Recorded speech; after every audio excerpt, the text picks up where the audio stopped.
Iran supremo Khomeini ఇప్పుడు మరణం తర్వాతన ముస్లిం దేశాలు తేల్చుకోవాలి. ఇప్పుడు కాదు, ముస్లిములు తేల్చుకోవాలి. ఇరాన్ ముస్లిం దేశం, షియా ముస్లిం దేశం. అరబ్ దేశాలు సున్నీ ముస్లిం దేశాలు. అయితే అరబ్ దేశాల్లో షియాలు లేరా? ఇరాన్‌లో సున్నీలు లేరా? అందరూ ఉంటారు.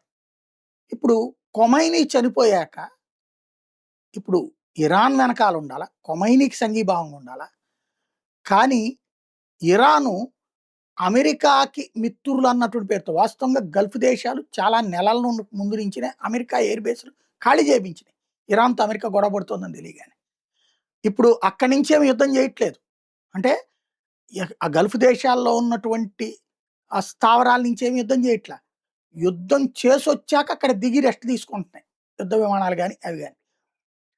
అది కూడా అన్ని చోట్ల కాదు, కొన్ని చోట్ల మాత్రం. ఇప్పుడు ఆ కారణంగా ఆ దేశాల మీద 8 దేశాల మీద విరుచుకు పడుతున్నది ఇరాన్. దారుణమైన దాడులు చేస్తుంది. ఇప్పుడు వీళ్ళు ముస్లింలే కదా!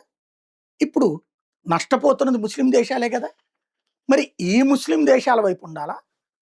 ఆ ముస్లిం దేశం వైపు ఉండాలా? బాధిత దేశమని ఇరాన్ వైపు ఉండాలా? అమెరికా, ఇజ్రాయెల్ బాధిత దేశమని, ఇరాన్ బాధిత దేశాలని గల్ఫ్ దేశాల వైపు ఉండాలా? ఇప్పుడు తేల్చుకోవాల్సిన అతిపెద్ద సంక్లిష్ట స్థితి ఈ వార్ తెచ్చిపెట్టింది రంజాన్ మాసంలో దేవుడి పరీక్ష.